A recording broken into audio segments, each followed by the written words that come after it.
Hello friends, welcome to Universe of Naruto X.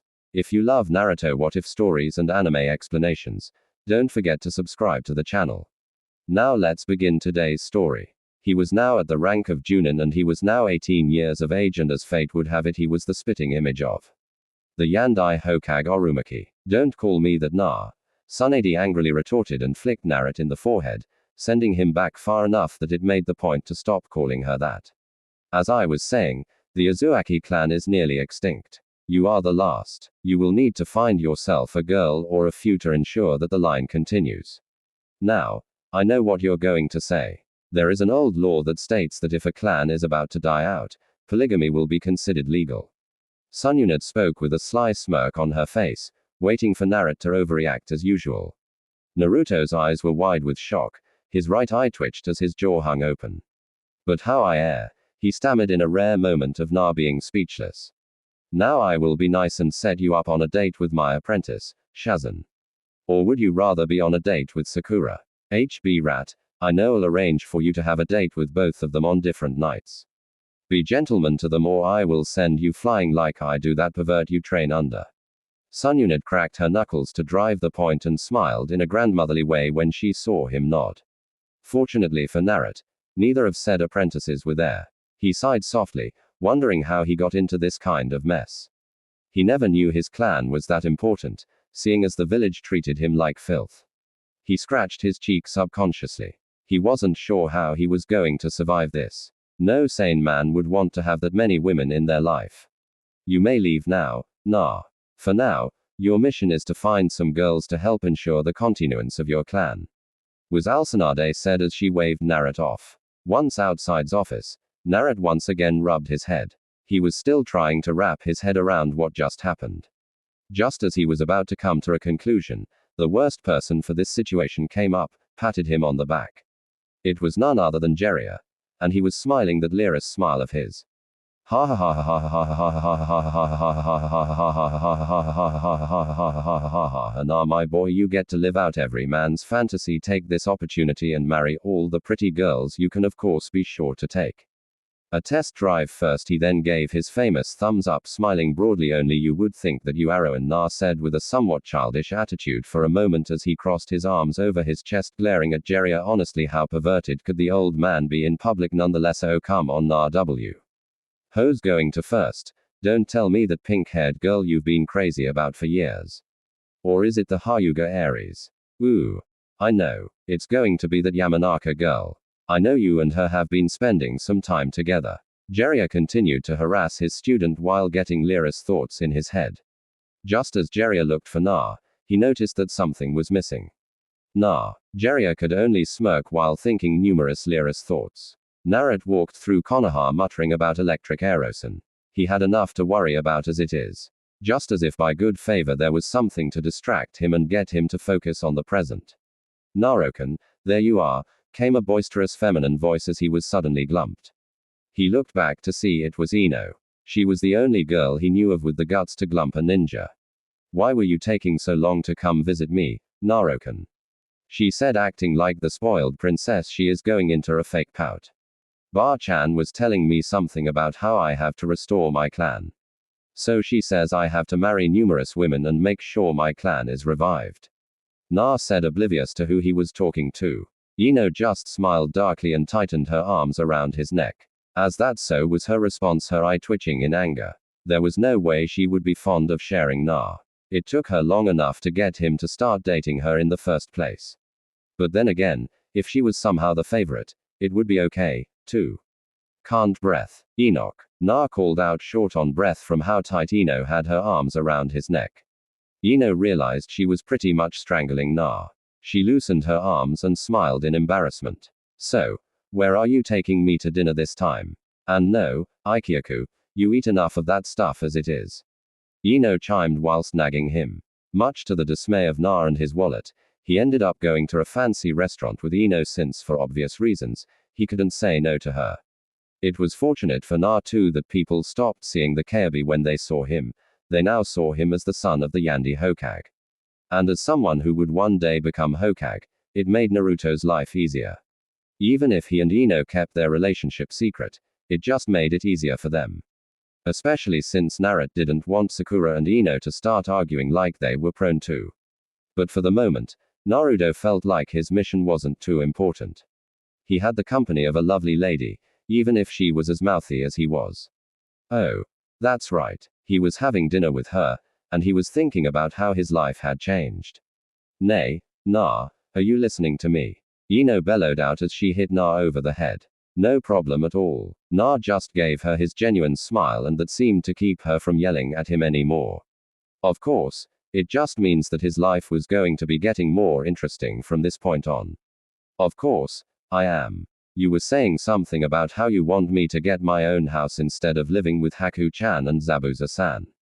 He in all truth had been guessing. After all, Ino had been on his case about it for a while now. That's right, was all she said while shooting Naruto. The very look all men fear. Her dad warned me about that look. Naruto thought as he smiled nervously in fear.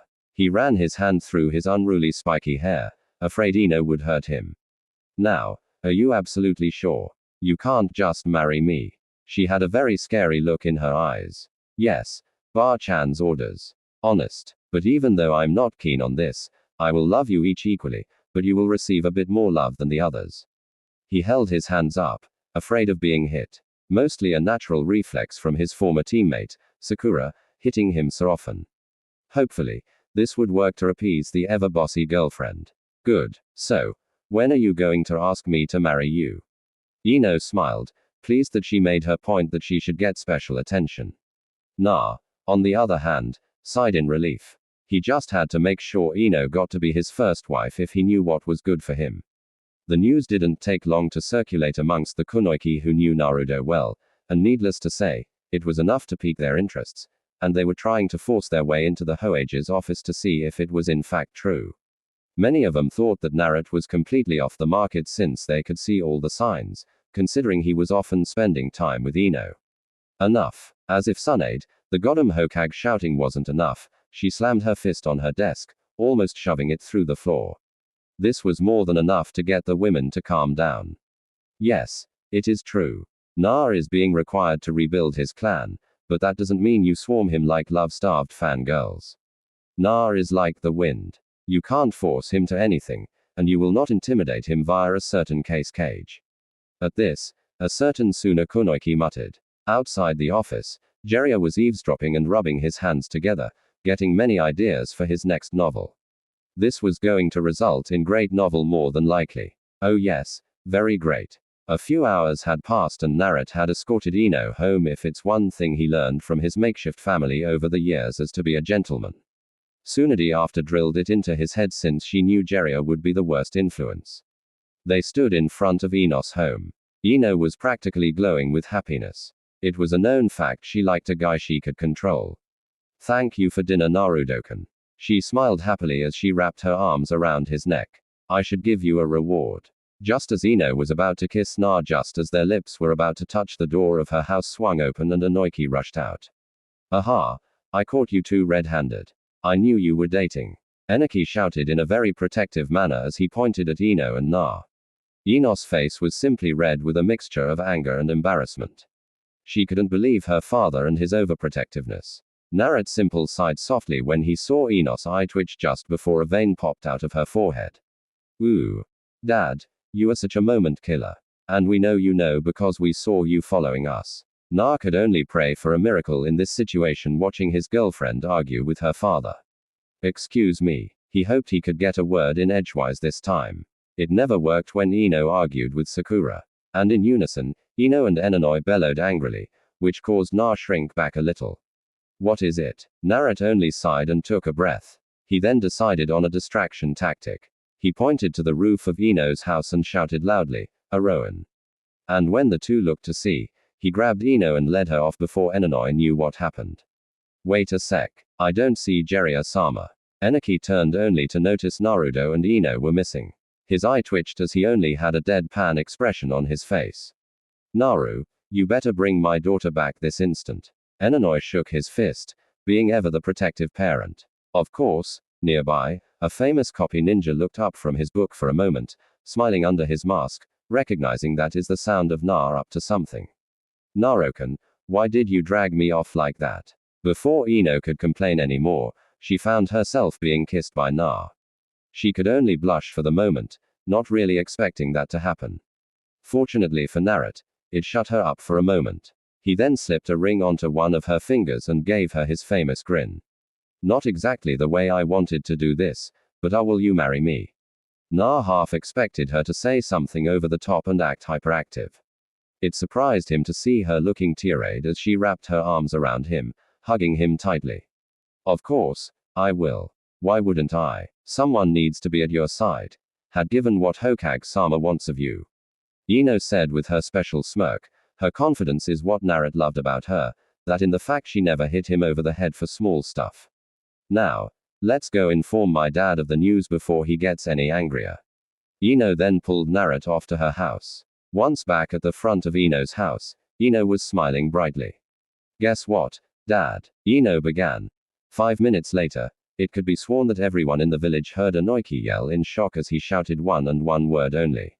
What? Na just stared blankly as he looked at his future father-in-law was petrified with shock. Ino muttered and rubbed her temples in disbelief of her father's reaction. You would think he never expected me to get engaged. Ino sighed and shot the look at Naruto, causing him to petrify immediately. Tamari paced around the room she was staying in. Her fists clenched tight. She had to formulate the best way to gain Naruto's affection without involving Ga, who was in fact Naruto's best friend. She didn't have to involve Ga. She just needed a good way to get Na alone. Now, it was no secret she had given up on Shikamaru long ago when she learned he was both a coward and a lazy coward because he was deathly afraid of Ga, and everyone knew he just wanted to lie around staring at clouds. Naruto Uzumaki, the last eligible bachelor of Konohagaka. I will find a way to get you to fall for me. Now, I just need an idea. She walked to the window and looked out and saw her salvation, Ikyaku ramen. A sly smirk tugged at the corners of the Desert Rose's mouth. That was the answer. She had seen how Naruto inhaled the stuff. They did say the easiest way to a man's heart is through the stomach. Na Uzumaki, your affection shall be mine once I buy you lunch. And I know it's short here, but when you see her next in this chapter, it shall be more involved. Elsewhere, a certain weapons mistress was contemplating her best method for gaining the affection of Na. She had known him for a great while. She knew he was an orphan just like her. She also knew she was more fortunate than him. She remembered when the orphanage threw him out like he was some kind of animal. All because of something you couldn't control. Narok. She had found that she was growing fonder of Naruto over the years since he consoled her when Neji flat out rejected her. She also realized that she had fallen in love with Naruto. But before she could tell him, the chance was gone. She wouldn't interfere with Naruto's happiness. But now was her chance. But this would require a good idea of how to impress Na. I must show Na how much I care for him. She had a fierce look of determination in her eyes as she uttered that sentence. And she began to formulate her plans for the next day in showing Naruto that she cares. The springtime of youth. Tenten, we will help you achieve this wish. Tenten turned slower, her eye twitching as she saw her former sensei and former teammate posing in her living room. How long have you two been here? A vein was popping out of her forehead in embarrassment that members of her former team had overheard her. This was going to complicate things for her if they wanted to help her since neither of them was in the least cunning. I and my adorable student shall help you become the bride of Naruto. Guy gave her a thumbs up and his teeth sparkled as he went into his good guy pose. This was followed by Lee, who copied the same actions. Tenten could only give them a deadpan expression. This was rather embarrassing to watch. Riot was all she could say as her right eye twitched. It was sometime after the village heard Kunoichi's scream that Naruto finally got home.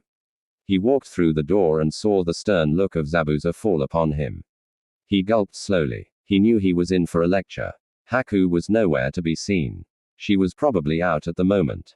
Boy, sit down. It's time you and I have a little talk. Zabuza motioned for Na to sit at the table. Na sat down quietly and remembered back when he faced Zabuza and Haku. Back when they were Kuriaka missing Nine. Okay, here's where I explain why Zabuza and Haku are alive. Flashback. Naruto's growled angrily as he charged at Haku, prepared to kill who he thought was a guy. As the mask fell off, Na slowed when he saw the face. Na couldn't go through with it. He quickly clenched his fist to knock Haku out. In all honesty, Naruto was still too kind for the world of the shinobi. I won't kill you. You were deliberately missing. He caught Haku as she fell forward unconscious. In that moment, Naruto felt something that confirmed that Haku was in fact a girl. Of course, across the bridge, the fight between the copy ninja and the demon of the mist raged on. Kakashi moved through a flurry of hand seals and ran forward, unleashing Reikiri. Zabuza quickly swung his sword forward. This bought him a moment's reprieve as Reikiri only destroyed the sword. A few shards of the blade flew into Zabuza's body, wounding him. This was enough to ensure he wouldn't be attacking anymore. Just then, Na collapsed from using up too much chakra. The next thing he knew, he was waking up in a room looking around quietly. He sat up quickly and pointed in shock when he saw Zabuza and Haku. What are they doing here? Aren't they our enemies? He was worried something bad was going to happen to him. Relax, Na, they're on our side and they will be coming with us to Konoha. Kakashi's cool, collected voice rang out as he leaned in the doorway. He knew it would take a few minutes to register with Na. Naruto stared blankly for a moment. It slowly registered that the two were on their side and coming back with them to Konoha. It wasn't until sometime on their trip back that someone asked why Haku was wearing a dress. That's because Zabuza began only to be interrupted by Haku. Because I'm a girl, Haku finished the sentence for her sensei. Of course, this caused some jealousy to emanate from Sakura because of the fact Haku was much prettier. Of course, it didn't help to hear it come from Na. Good to know, Haku-chan, because you're prettier than Sakura is. Na smiled his foxy grin when he said this, but soon had a fist hit him on the top of the head. At the Hoage's office, after their trip had ended, they had explained everything, including Zabuza and Haku's wish to join the Leaf. I will allow this on one condition. Zabuza Mamoi Satobi spoke softly as he stroked his beard, waiting for a response. And that would be Zabuza responded calmly. He expected it to be some suicidal mission. You must become Naruto's legal guardian. Zabuza, the infamous demon of the mist, was shocked to hear this. Serbi then continued as he took a drag on his pipe. Na needs a more structured life. He's lived alone all his life. Now, what I am about to tell you does not leave this room. It is an S-ranked village secret. Zabuza nodded to the condition. He may not have been the most caring man, but he did his part for Haku. He could only imagine if this kid had a bloodline limit that caused him to be shunned as well. 12 years ago, this village was attacked by the Kaubi no Kutsun. And my successor, the Yandi Hokagashi Uzumaki, made the one sacrifice he could for the sake of our village.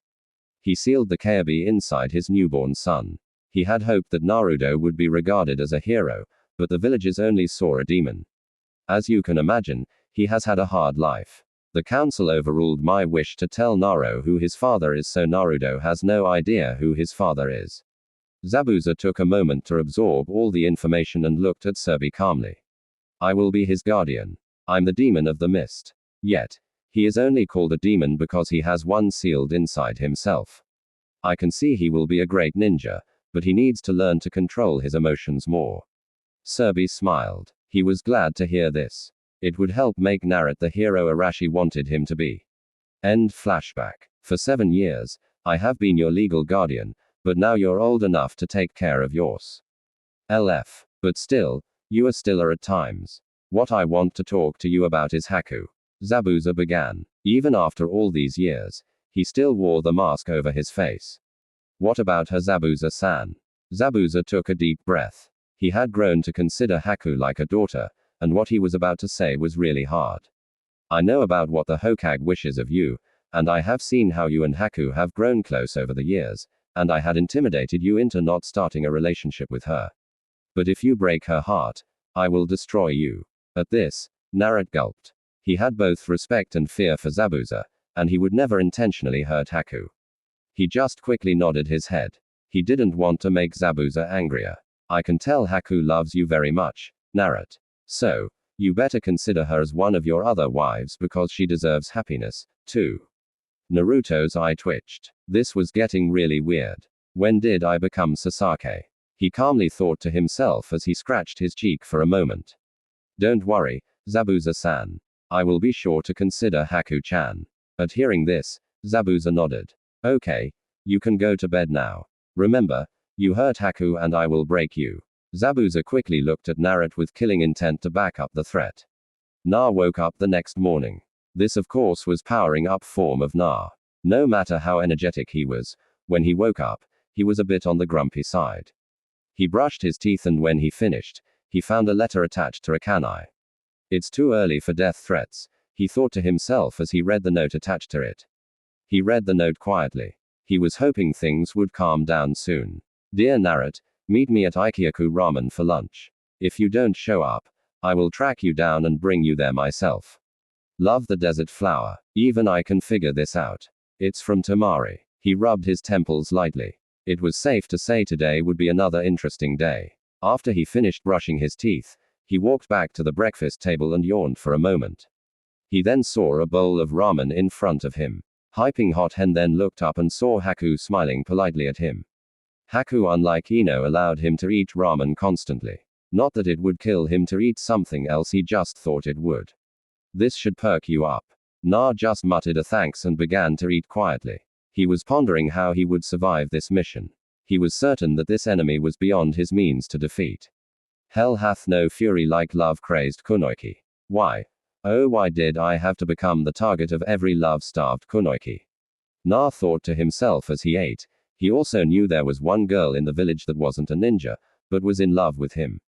Sadly, he would have to see her while he was at lunch with Tamari. His face palled when he realized Haku was staring at him drily. Oh, that's right, Bachan said, I have to revive my clan. He continued his train of thoughts as he ate his meal. Meanwhile, inside Naruto's mindscape, you know, Kit, it won't be all that bad. You revive your clan, and you get to live every man's dream. The Kyuubi said from behind the bars of its prison as Naruto stood in front of it. Na probably chose, have you been talking to the Aerozen, you stupid furball? Na replied, not looking too pleased that Kyuubi was also finding enjoyment in this. What's the worst that can happen? Your loudmouth fiancé and the girl with the giant forehead start arguing. It's actually entertaining if you think about it. Na could have sworn he saw the Kyuubi smirk. At least he thought the Kyuubi was smirking. It was really hard to tell if it was. I'm not too keen on being punched by an insanely strong medic nin. Not like it will kill you, Kit. Na glared and grumbled as usual. Why was it that most of the people he knew seemed to find enjoyment in this? You're enjoying this, aren't you? Na raised his eyebrow at the Kyuubi's enjoyment of his plight. Of course, I am, Kit. You are suffering, but you won't be killed by it. The Kyuubi once again looked as if it was smiling. Na just grumbled about the damn Kyuubi being a thorn in his side yet again. Back in reality, only a matter of seconds had passed. He then gave her his trademark foxy grin after finishing the ramen. He smiled happily as he was now awake from his favorite meal of the day. Now what do with his day until lunch? I could train, but then again, I would lose track of time and make Tamari angry. He needed to find something to keep himself occupied for most of the morning. Maybe find a bigger house to live in. Haku-chan, I'm going to go out for a while today, probably talk to Bar-chan and see if she can help me find a place. I really should get a bigger house, he calmly said as he walked to his room. Once Naru was in his room, Haku looked disappointed at the thought of Na moving away from her. She never thought the day would come when he would go his own way. In fact, Haku had grown attached to Na. She would have to make her move before her window of opportunity was gone. She didn't even have a chance as an orange and green blur rushed past her and out the door. Na, I will track you down later. I'm still an own. I will track you down and have my chance before it's too late. Naruto stealthily entered Hokage Tower. He needed to speak to Sununid without running into Sakura or Shazan. Just as he was about to make it into Sununid's office, he felt some eyes on him. He slowly turned to see Shazan looking sternly at him. He forced a smile, afraid she would attack him like Sakura would. Shazan, age 25. The strengths and weaknesses of her being a possible bride in Naruto's book were simple. She was nauseatingly way too cute. Naro, were you going to just barge into Sensei-sama's office without permission? She crossed her arms over her chest as she walked over to Naruto slowly. Hey, I just needed to ask Bar-chan if she knows of a bigger house I could move into. He raised his hands up, obviously afraid of Shun. The cute ones were always the most deadly. Now, Naruto-kun, why are you so afraid of me? Is it because you're now the most sought-after ninja in Konohagakure after you seem to have really grown into your body? A slight smirk crossed her face as she approached Naruto. And as if by some miracle of luck, the door's toss office opened. Get in here, brat, yelled as she pulled Na into her office, closing the doors quickly. He sighed in relief. He didn't need to have a girl coming onto him this early in the morning. Thank you, Sununade-sama. Na decided to avoid making Tsunade angry at him. It never ended well when he did. She raised an eyebrow at his sudden politeness. This was very unlike Na. Who are you and what have you done with Na? She cracked her knuckles and prepared to flick his forehead. Politeness didn't fit the Kyobi's Ginyoriki. It was peculiar and very unnatural. It was as unnatural as the time they slipped Shikamaru some caffeine pills and he was more hyper than Na. What do you want? Na was quick to figure out that Na probably came to get a favor. And she had a good idea what it was. It was going to be one of those days where everything makes as much sense as the strange world that Jera lived in. Well, you see, Sununade Bar-chan, I am need to see about getting a bigger house since I have to marry so many women and the space would be good, especially for my health. At least my mental health that is. Where I live is too small, and I doubt Ino likes me living with a girl prettier than her. Na kept his guard up in case Sununade flicked his forehead, smiled and walked to her desk, pulling out a folder. She set out on the table open. It detailed the Uzumaki compound, which no one lived in anymore. This is where you will be living. It belonged to your father, the Yandami. But the council didn't want you, as they so kindly put it, tainting it so they wouldn't let you live there. Needless to say, they're all gone. Funny how old age catches up to them. Sununade smiled. She then threw a kunai into the wall, causing Jiraiya to reveal himself. Make yourself useful, you lek, and take Naruto there. It was rather shameful in her book that Jiraiya was watching the happenings in the village like some sick twisted man. Wait, that's typical of Jiraiya except he's usually outside a bathhouse. Yes, sheesh, you sure know how to give a man a heart attack. When Tsunade and Naruto just gave him the deadpan expression. He sighed, right, let's go brat. Okay, here it is. Brat Jiraiya simply smirked as Naruto's jaw hung agape. The size was incredible. It made the Hyuga compound look like his first apartment. He had no idea his family was that powerful. Then again, his father was called the Yellow Flash. This should be big enough. I'll have to show Ino, but I won't move in until next week, I think. Na smiled as he rubbed the back of his head. It was going to be an adjustment. He then realized that he had to be at Ikyaku Ramen soon. He swallowed hard as he thought of what Tamari might do if he was late. Crap, I got to go. Tamari will kill me. Na pulled on his hair as he rushed off towards Ikyaku, leaving a smirking Jiraiya at the compound. This should be worth at least one whole chapter.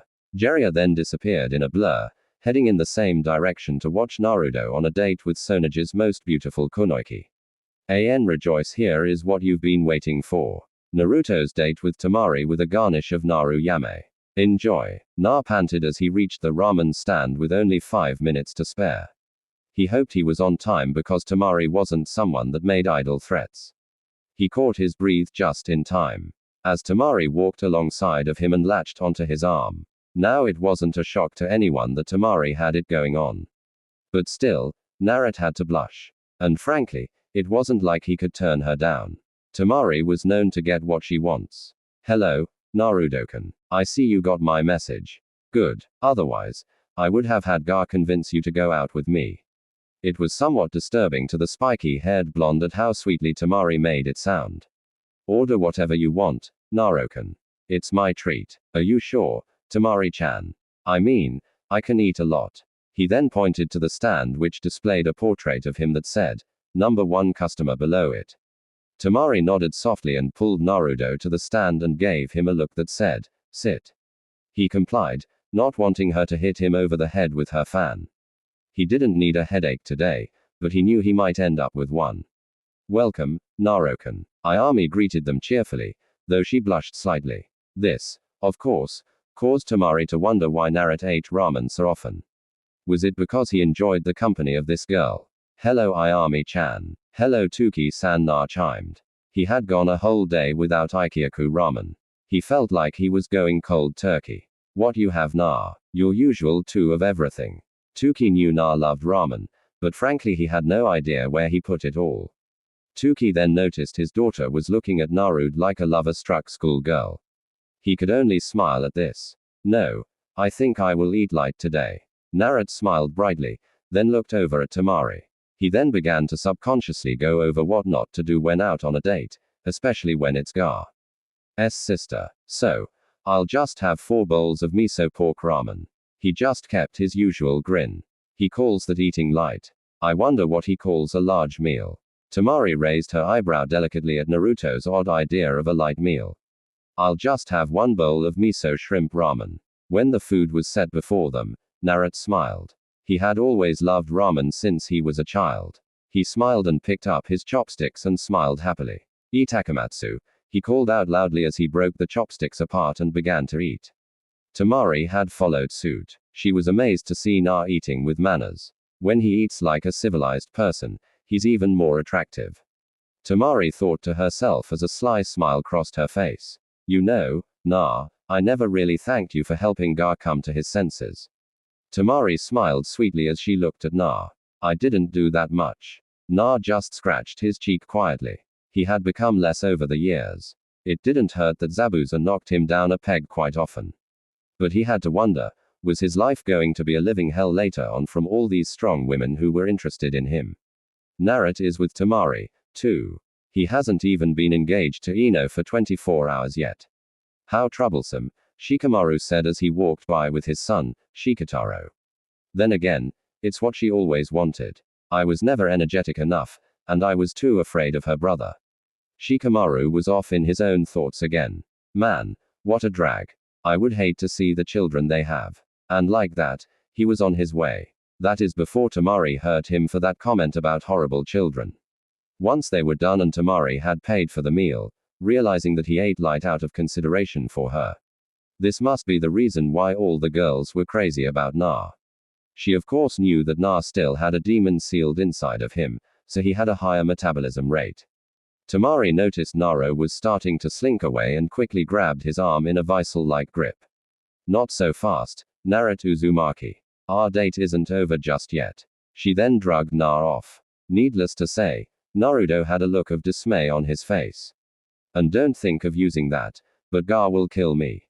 Excuse that. She dragged him off. Off to the side, a certain novelist was writing what had transpired down. Good, good. My next novel, Aika. Aika Engagements shall be a bestseller. He smiled broadly and jumped off, keeping a safe distance. Yes, it was true. The Erosan had decided to go in a new direction. Romance novels. He had heard women like that sort of thing. Hours later, Naruto found himself sitting with Temari on top of the Hokage monument. Though at first, he was reluctant. He was enjoying this. He saw Temari wasn't so horrible, just a tad bossy. Then again, most of the women he knew were bossy. You know, Naruto-kun, I'm not as vicious as Shikamaru made me out to be. It's just mostly just living with a brother who was a bit crazy. She smiled softly as she rested her head on his shoulder. And I don't mean conqueror. I knew you meant Gar. Does he at least get some sleep? I think he needed a nap. Na smiled softly before Temari jabbed him in the ribs.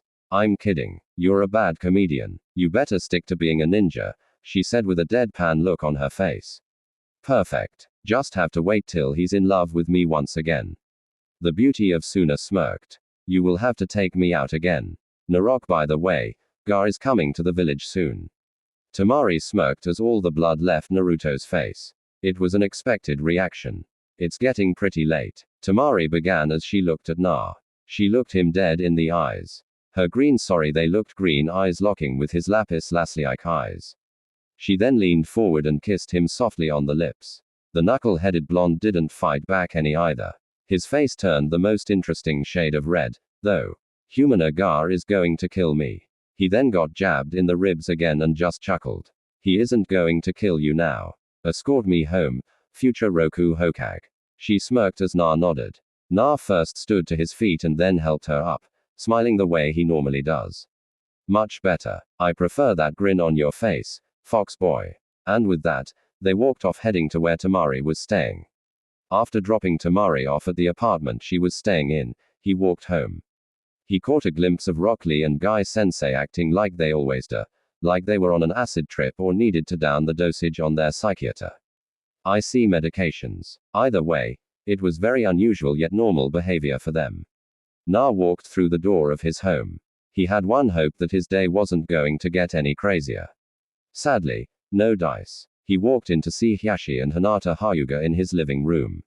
What kind of insanity is going on here? Naruto, I've been meaning to speak with you. Hayashi's cold voice rang out, and like most Hyuga, he acted like he had the scroll of forbidden jutsu shoved up his rear.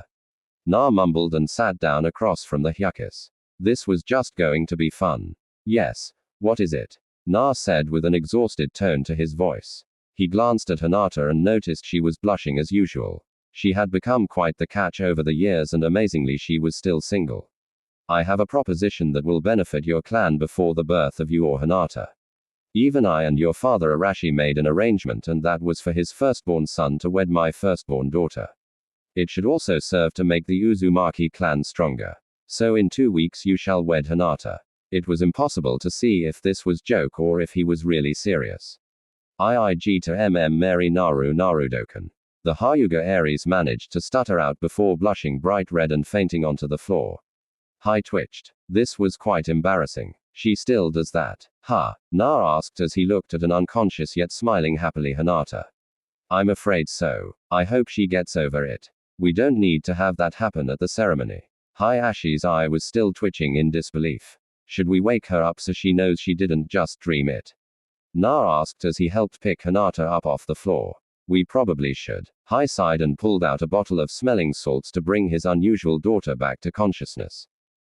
San I had a wonderful dream that said I was going to marry Narkco. She fidgeted quietly as she said that. She then looked around and saw Narut. It wasn't drive. Dream. And with that, Hinata fainted again. In unison, Hiyashi, Haku, and Narut all groaned. I simply hope she doesn't do this at the wedding. It would be a bit trifling if that happened. Hai commented as he once again used some smelling salts to bring his daughter back to consciousness. Needless to say, after 25 minutes, Hinata had gotten used to the shock. It was amazing that it was so shocking that Hinata had fainted at least 9 times. It wasn't really that shocking to the others, but to Hinata, it must have been a big shock. Almost everyone knew she was infatuated with the hidden genius of the Hidden Leaf Village. As I was saying, in 2 weeks, you Naruto Uzumaki shall wed my eldest daughter, Hinata, of the Hyuga clan. Also, be sure to wear something formal, such as your clan robes, no jumpsuits. Hai made it clear that he didn't want this to be some mockery of the Hyuga clan. He then noticed his daughter didn't faint this time and sighed with relief. Why 2 weeks? Na thought that was quite odd. Then at the back of his head, the image of Ino came to view. Enaki bargained with you, didn't he? Hai nodded softly. Never challenge a doting father. So scary. This was the only thought that stuck in his head. He made it clear Ino shall have her wedding first. He made it quite clear, him and his wife. All right, I'll be sure to remember in 2 weeks. You can count on me to remember that. Na then gave his trademark pending foxy grin. Then dreadful thoughts filled his head. Formal wear. I don't own anything formal. And as I remember, guys usually have to dress formal for their wedding or their wife won't let them live it down. After that though, his eye twitched. This wasn't good. Okay, then we shall leave. We will see you in 2 weeks. Hai stood and walked to the door. I will be waiting outside Hinata. This couldn't be. Was Hiyashi actually trying to be a good father and make Hinata happy? IWW will SSCUWW when we get married and P probably when Mainino the Hyuga Aries managed to stutter out as she fidgeted with her fingers looking off to the side. Okay, have a nice evening Hata-chan. He then hugged her tightly. He was starting to see the point the Eros Senon and the furball made about every man's dream. Then again, he remembered that there would be arguing. He of course returned to attention hoping Hinata wouldn't faint. She had done this before when he hugged her. Thank you, Narudokan. I'll look forward to our wedding. The Hyuga Aries once again stammered. She then slipped out of Naruto's arms reluctantly of course and walked out the door. Na flopped onto the couch and sighed in an exhausted manner. No more affection for me today. Naruto closed his eyes and got comfortable. He sensed a shadow pass overhead and opened an eye to see Haku leaning over him with a delicate smile on her face. You don't get to say Naruto-kun. Zabuza-san is on a mission, which means you will spend the evening with me. Haku smiled kindly and helped Naruto up. This might be my only chance to spend some time with Naruto-kun. I need to show him that I am still fond of him. She then led Na to the dinner table. Too tired, Naruto managed to mutter. Before he could mutter any more, some food was shoved into his mouth. Delicious food. That was all it took to get Na to wake up. This was the power of Haku's cooking. Too tired for something I made just for you. Haku then gave a smirk since she knew Na loved her cooking. She set a large bowl of ramen in front of Naruto. This ramen was on par with Ikyaku ramen. That's just the appetizer, Naruto-kun. How much food did you cook for me? Naruto's stomach then growled. Or should it be said that it roared? Hey, looks like I'm still hungry. He scratched his cheek, feeling a tad embarrassed by this roaring of his stomach. I know you ate light to make it easier on Tamari, so I cooked you dinner, figuring you must be hungry. She smiled as she reached into the oven and pulled out some egg rolls and wontons. Thanks for the recipe, Tenten. Too bad Tamari doesn't know the best way is to cook for Naruto. Haku smiled as she thought quietly while checking the main course. She looked to see Naruto was happily eating the ramen. She then giggled when she saw there were na kamaboko fish cakes on one of his cheeks. What? Naruto had paused his inhaling of noodles when he heard Haku giggling. He was oblivious that there were some fish cakes of his namesake on his face. There is a kamaboko on your cheek, Naruto-kun, she managed to say between giggles. This, in all honesty, was what Haku admired about Naruto most, his childlike purity. She walked over and took a napkin and wiped his face and simply stared into his eyes. This was picturesque moment. Na, you really have changed my life. I know about so many things because of you. She then blushed deep crimson and backed up to return to her attention to the main course. She quickly set the wok on the table, then set a plate with wontons and egg rolls on it between the two of them and a bowl with fried rice on the table. An hour later, 'cause I don't feel like going over the meal anymore. After having in fact devoured the large meal, the two had relegated themselves to sitting on the couch peacefully. The two were looking around trying to find some way to start conversation. It was like they had a moment for something and it was long gone now. Na, for one, was oddly quiet. Na then leaned over and kissed Haku's cheek. He smiled when he saw her face turn as red as a tomato.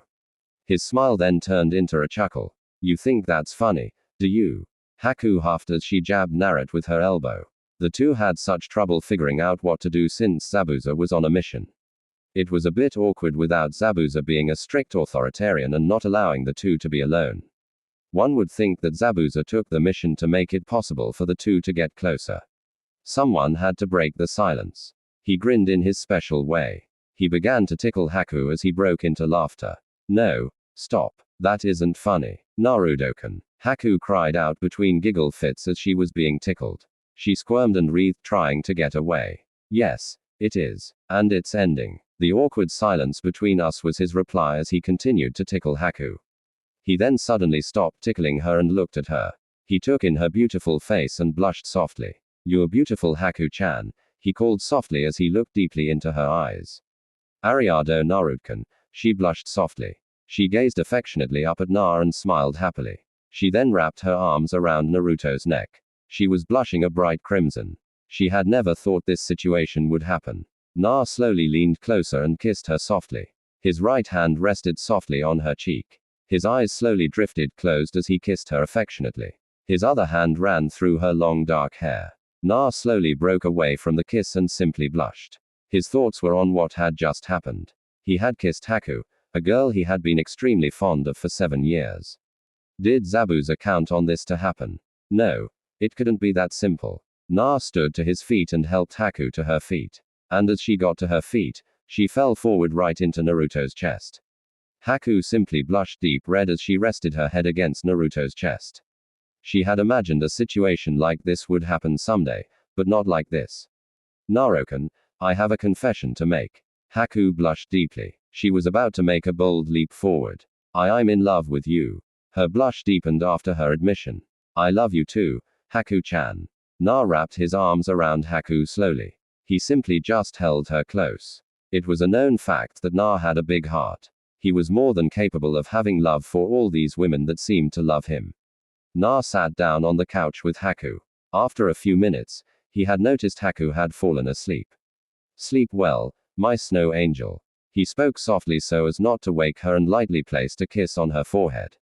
He closed his eyes and rested his head lightly against hers as he too slipped into sleep. The next morning at 7 a.m., there was a pounding at the door of the home.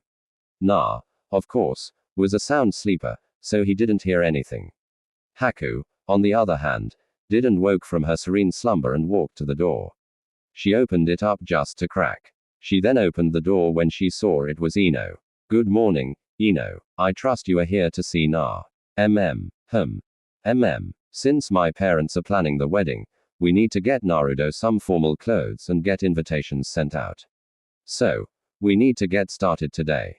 Ino smiled cheerfully. Many people had often compared the two noisy blondes as being perfect for each other just based on their similar personalities. Only difference, Ino liked to eat healthier than her fiancé Na. Na is sleeping, but I know how to wake him up.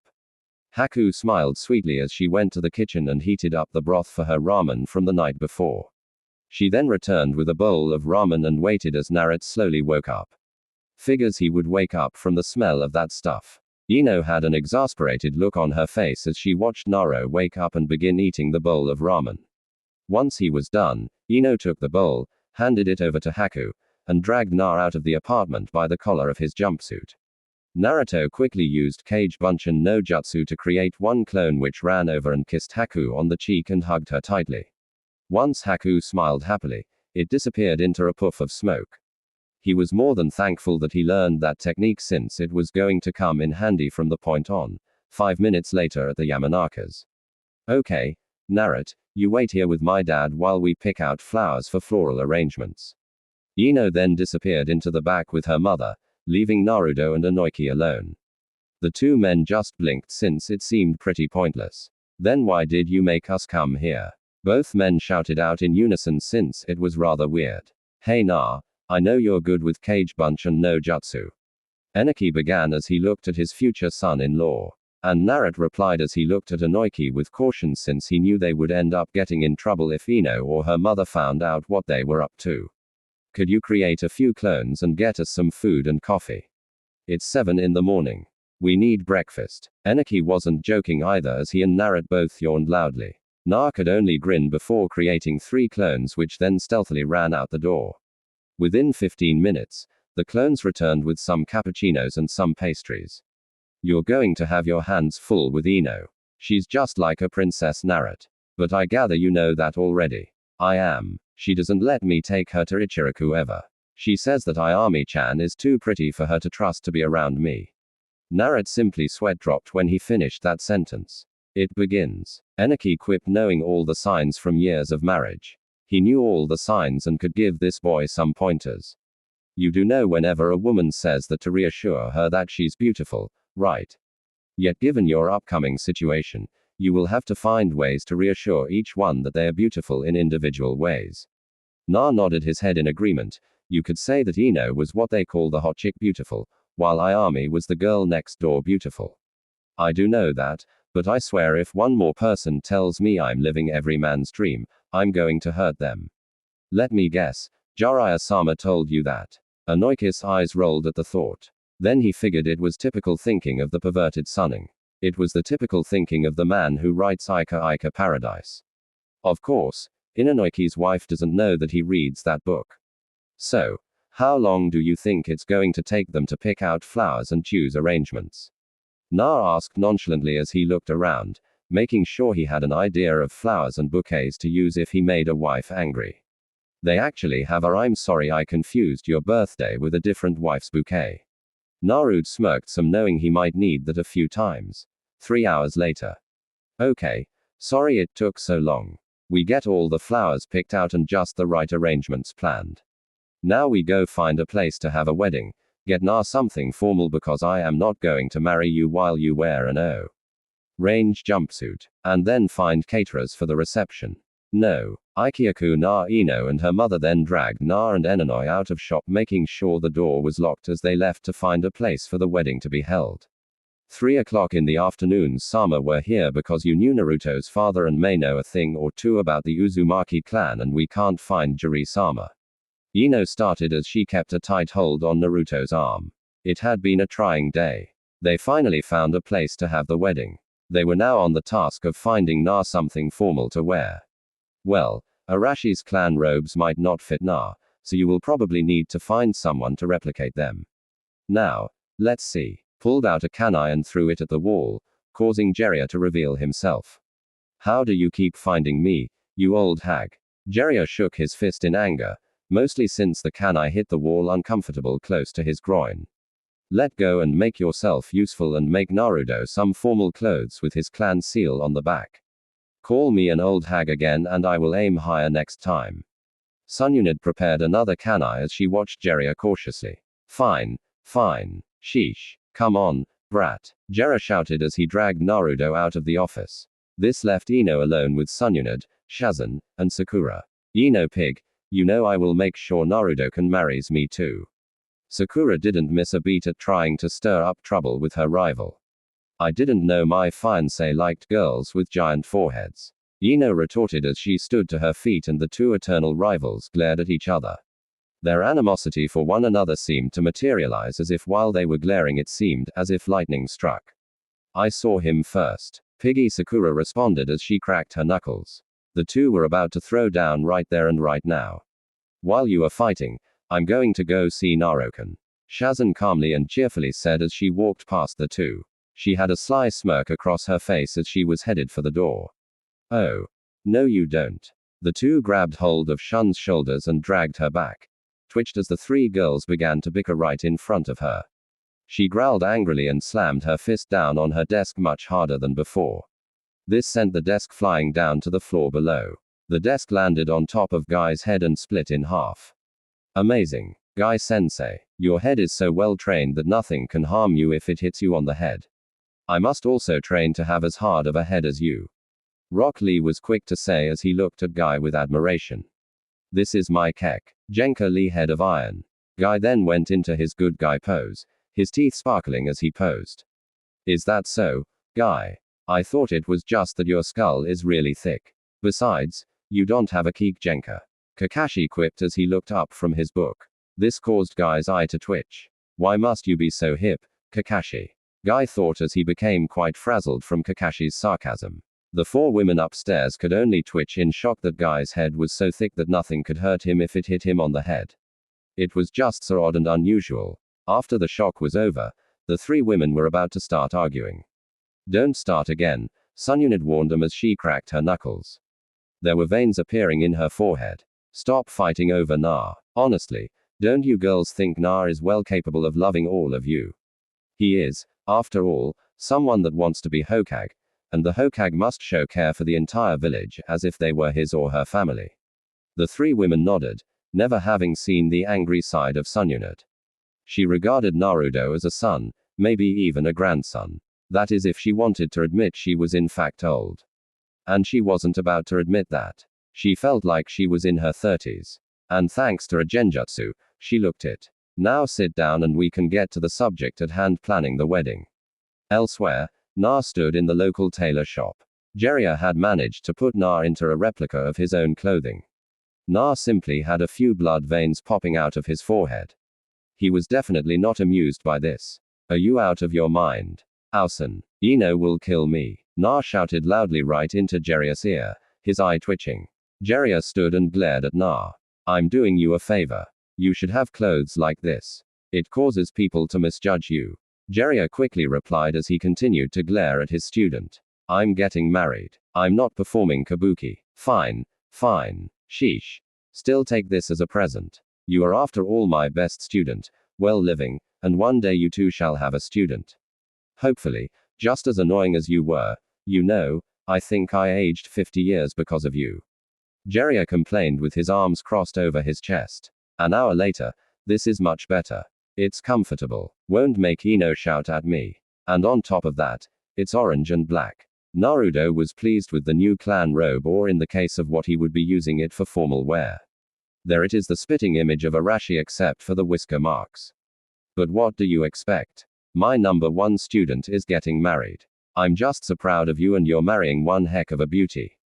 Jiraiya was quick to give a dual thumbs up in approval. Na could only grin. He didn't care about correcting the Erosen. You know I have to throw you a bachelor party now, boy. Jiraiya shouted quite loudly, not caring who heard getting Lyra's thoughts in his head. No strippers. Na didn't have the same Lyra's thoughts that his sensei had. This of course caused Jiraiya to pout. Not even one stripper. Jiraiya tried to bargain with his moral student. He of course knew he was going to lose this argument. Not even one. I don't think I really need to worry about seeing women. Na quipped. He knew quite well at his current rate he was going to be seeing more than most married men in the coming weeks at the Hokage Tower. Let's just assume some of the Jun have clearance to marry people. Sama, we just need to find someone to perform the ceremony. Ino began as she tapped her chin in thought of who they could have performed the ceremony. Would you do it? Hokage Sama. No. That might not be such a good idea. I'm kind of unreliable in this, considering I was once married to that lecher. It might be bad luck for you too. Was by no chance joking about Jiraiya. It would explain why she hated him so much. Just then, Kakashi had appeared in the room under a puff of smoke. Yo. His typical entrance was to be expected. No. You can't be the person who gives the ceremony.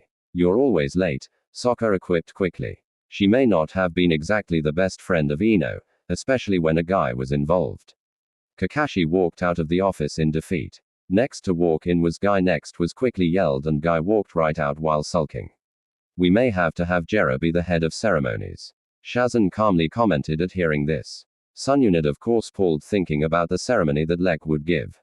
I'll do it. Sununid quickly called out. She would do anything to make sure this wedding wouldn't be a complete mockery. Later at Naruto's apartment, Na staggered into the apartment where he currently lived and fell onto the floor carrying some bags. Home. Sweet. Home. He climbed back to his feet and went right to his room with the bags of new clothes. As soon as he walked into his room, he dropped the bags in shock. His day just got a whole lot more hectic. His eyes simply twitched, not once, but thrice. Standing in his room was the one person he hadn't expected to run into this day. Hey, I was getting tired of waiting for you to get here. The person called out, full of anger. To Yuya, the most foul-mouthed ninja Naruto knew. She may be part of the leaf now, but still she has no sense of watching your mouth. Not to mention no tact. Why me? Why today? Why couldn't she wait till later to track me down? Was the only thought that crossed the number one surprising ninja's mind. You know, I'm really pissed off you haven't asked me out on a date yet. And don't give me that you're getting married, you can still date other girls. She quickly started to chew the blonde out, and blonde sighed since he just wanted to get some sleep. Fine. Let's go for drinks 2 nights from tomorrow. Naruto wasn't sure about dinner since Tuya's mouth would get them kicked out of the restaurants. Bars didn't seem to mind as much, and Naruto was technically not under legal age to drink since in Konoha it started at age 16. The unofficial law was as soon as you could sit at the bar. Okay, see you there. She then pushed past him after punching him in the arm. Not in a playful manner, but in a Tuya manner, meaning hard. She likes to hurt the ones she loves. They say once he was sure she was out of the apartment, he flopped onto his bed and groaned. My life is going to be hell. Hopefully, the sweet wives will counterbalance the bossy ones. And with that, he sighed in discontent and snuggled into his bed. Naruto had finally gotten himself a good night of rest, as would be indicated by the fact it was now 10 o'clock in the morning, and he was hanging off the side of his bed. He then fell over the edge and hit the floor with a thud, muttering one word, ouch. He then crawled back up into his bed and stared at the ceiling for a moment. He then drifted his attention over to a wall. He then saw a large banner. Na, meet me at Ikyaku Ramen. Anko Midarashi. Na sighed. Another date already. At least he was well rested. He staggered to his feet and got dressed and staggered to the bathroom to brush his teeth. Upon walking into the bathroom, his face turned bright red, for what he had seen when he was walking in was a Haku who was drying off after bathing. Oh crap. I'm sorry. He quickly turned and ran right into the wall behind him, knocking himself out. Haku pulled a robe on and knelt down beside Naruto. Shortly came to and rubbed his head and winced some. A tie. He looked over and saw Haku looking at him rather concerned. He sat up and rubbed his head, wincing some more. I need to learn to knock. He looked away feeling a bit embarrassed. His face turned bright red at remembering what Haku looked like while she was. It's not like you weren't bound to see me like that, nah. Haku spoke softly as she put her arms around Na. She smiled softly as she kissed his cheek before heading to her room. Na just sat there blushing still until slight fear washed over him. Anko, now that was a scary woman. Na sighed and went to the bathroom to brush his teeth. Then he rushed out the door, making sure to get to Ichiraku Ramen on time. He skidded to a stop as he reached Ikyaku Ramen. He looked left, he looked right, he even looked up and below. Then out of nowhere, someone snuck up and wrapped their arms around him. Naruto-kun, you're late. You are lucky I'm forgiving today. So if you buy me some dango, I will forgive you for being late for our date. And with that, Anko began to drag Naruto off by the collar of his shirt. Ayami watched this from the ramen stand and giggled. Moments later, the two were outside of a place that sold the sweet dumplings that Enko loved oh so very much. It was often compared to Naruto's obsession with ramen. Na simply blinked when he saw all the skewers she had thrown into a tree. Of course, it was rather embarrassing since she made a picture of them kissing. Why did you do that with the skewers? Naruto's eye twitched some since it was such an odd thing for Anko to do. Not once had Anko been the sweet romantic type. In truth, she was more of a creepy examiner. As Naruto embarrassed, how about I give you a kiss to get your mind off of it? Enko smirked in a sadistic manner as she pulled Na close. This helped Na realize that this was in fact the same Anko. Na quickly was able to use Kawarimi no Jutsu to replace himself with a Naruto plushie. He had seen his fair share of odd things, but this side of Anko was just scary. Enko blinked as she kissed the plushie and looked up to see Naruto trying to make an escape. Oh no you don't, she called out as she bound Naruto in many snakes. She walked over, looked at Naruto with an unamused look on her face. Now, Naruto, if you keep running away, I'm going to have to take more drastic measures. The tone she used would make even Orochimaru's skin crawl if he was still alive. That is fine, you win. Na didn't like the tone that Enko used since it was beyond creepy. Creepy meant you had an idea of what they would do. Beyond meant you had no idea whatsoever. Good. Now, come on, fox boy. Let's get some lunch. Enko was quick to glare at Na before he could mention that she just ate several dango. He only pulled and let her drag him to the barbecue restaurant. Apparently, there had been a rumor that Na and Ayami were fond of each other, and Anko needed reassurance that Naruto's attention would be on her. Elsewhere, move it, Shikamaru. Hurry up, Ino yelled out as she stood in the center of the location for the wedding. She had managed to get mostly everyone she could to help set up the wedding. Oh man, what a drag. How did she manage to talk me into this? Shikamaru, without missing a beat, began to complain. He had been stuck with the task of bringing in the flowers. This isn't what a Kamaru is meant for. He isn't some share delivery dog. Ka chimed in as he walked beside his giant dog who was carrying numerous chairs on his back. Just then, Ino turned. Her eyes seemed to have changed to something demonic as they were aglow with a red darkness. Ino was going bridezilla on all of them. This is going to be my special day. The day I become Mrs. Narutomaki. Now you stop complaining. Oh. We will have a problem. Do we have an understanding? After she finished Ka and Shikamaru just pulled and shrunk away in fear. Got it, boss lady. The two managed to squeak out before returning to their assigned tasks. Hinata giggled watching this scene. It was funny to see Ino act so crazy about her wedding. Ino, we simply must get you fitted for your wedding gown.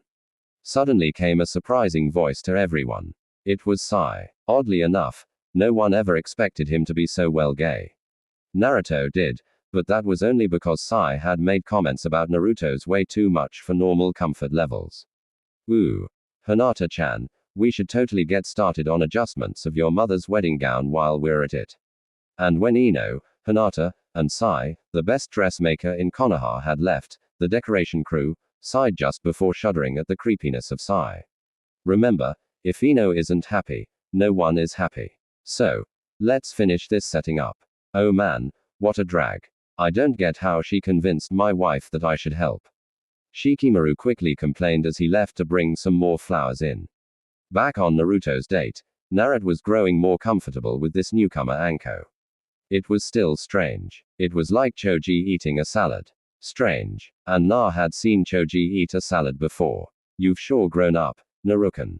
You're not that same mouthy brat I met at the Chunin exams, which is good because you would be unattractive then, but still loosen up. This is a date, not a wake. She then patted him on the shoulder to reassure him that it's okay to be himself cause she wouldn't bite. At least not that much.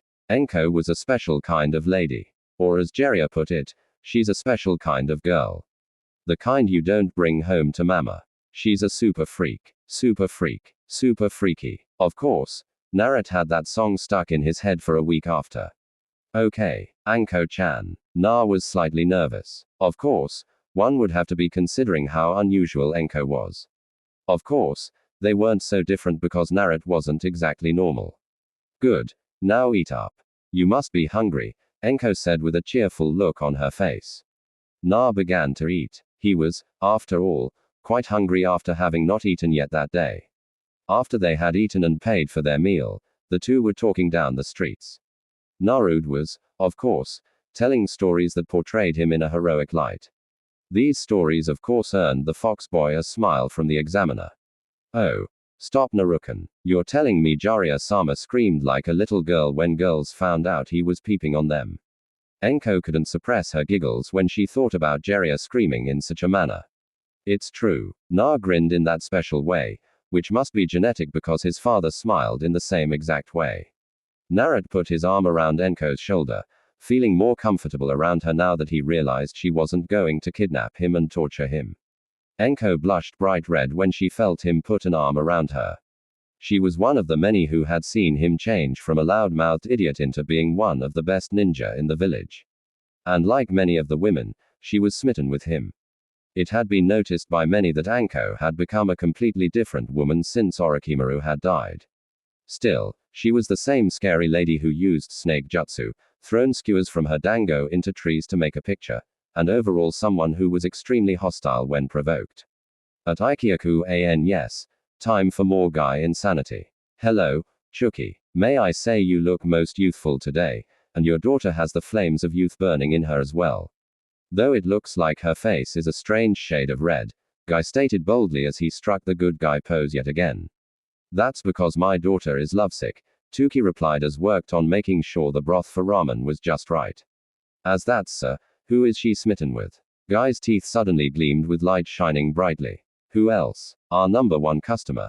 Naruki laughed softly, which became louder when he saw Yame blush bright red from embarrassment. Cho-Yu-san Ayami screamed out, feeling even more embarrassed since she hadn't even told Na yet and her father had figured it out. Tuki and Guy laughed loudly since it was as they felt it adorable to behold. Ayami of course was simply embarrassed. She wanted to tell Naruto but it was hard to tell him. And back with Naruto and Anko. I have to go Na. I haven't thanked you properly for ridding us of Orochimaru. She then pushed Na against a wall and kissed him deeply. Na simply closed his eyes while blushing faintly. It was a bit shocking at first, but Na found he liked it.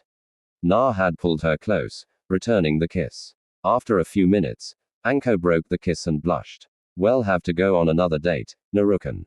And thank you for getting rid of Orochimaru for me and for the village. She then backed away from him, still blushing, before leaping off to go where she needed to be. I sure seem to attract the unusual ones. Hey, but Anko is really pretty if you think about it. Na thought quietly with a faint blush on his face. Naruto just blushed before walking to Ichiraku Ramen. He was still a bit hungry. He just needed one bowl to make him full. He sat down at his usual seat, having passed Gar-sensei as he reached the stand. I'll have the Hokage in training special ramen. Naruto sighs. This ramen meal was a combination of all meats in a miso broth. And the Naruto size portion was a size they had just for Na. Coming right up. And because this is your billionth bowl of ramen, you get a special prize. Tuki smiled at Na as he began to prepare Naruto's ramen for him. Na smiled at the mention of special prize. He liked prizes cause they were always good. Cool. What do I win? Naruto grinned as he shifted his attention to Ayami, who he saw was blushing again. You get to marry Ayami, Tuki proudly proclaimed, at which Naruto and Ayami had shocked yet blushing faces. Na then fell backwards off the stool which he had been sitting on. Naruto was all Ayami could say as she ran around to help Naruto up. As luck would have it, Tuki pulled out a camera and took a picture of this, smiling happily. After Naruto and Ayami had collected their composure, they looked at Tuki like he had gone mad. At the rate you two were going, there was no way you two would get together. And I am quite serious, Tuki calmly stated before setting out 2 bowls of ramen at the stand. Now consider this your first date, he said before laughing heartily, enjoying this change. Naruto and Ayami sat at the stand, not quite understanding, but they both figured they should just go with it. To-san, you're not just doing this for publicity just because Naruto-kun is going to be the next Hokage. Are you? Ayami was quick to ask before starting to eat her ramen. Na was already eating his ramen.